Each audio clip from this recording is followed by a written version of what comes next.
Di pa, bebe. Yun na.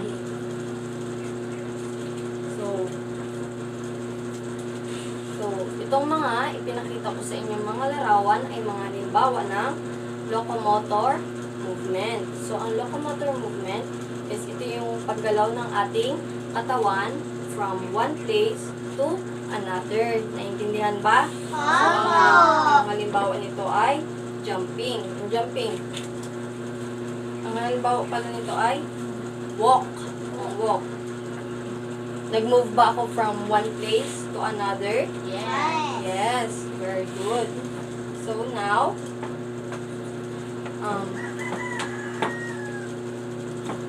I have an activity who can show it movement game. So, ang instruction dito is, magtatawag ako ng pangalan. Tapos, papakita niya sa atin yung, mapili siya sa mga movement na ipinakita ko kanina. Mapili siya ng gusto niyang movement. Kunwari, walk, run, jump. Tapos yun, ipapakita niya sa atin.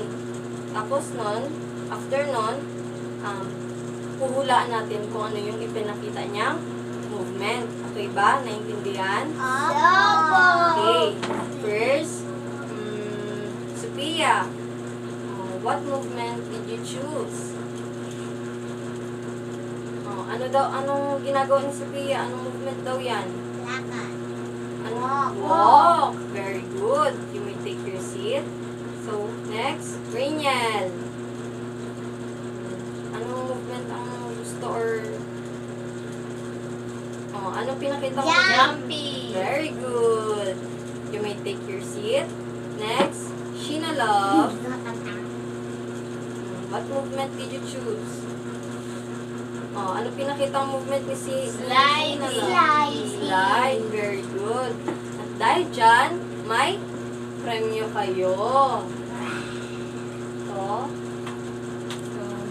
for you, Sheena, Daniel, and Sophia. Palakpakan nyo ang inyong mga sarili.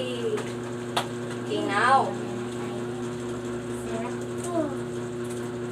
So, for our next activity,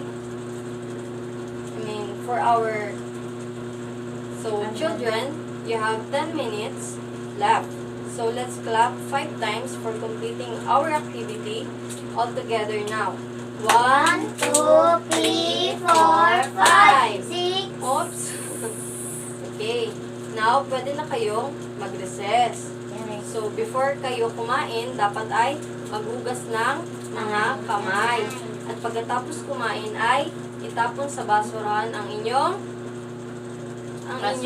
basura o pinagkainan. Okay. So, after nyan, meron tayong next naman ay ang nap time. So, dito is pwede kayong mag-rest. Okay? Okay? Para maging may energy pa kayo para sa ating susunod na activity. Okay ba yun? Opo. Okay.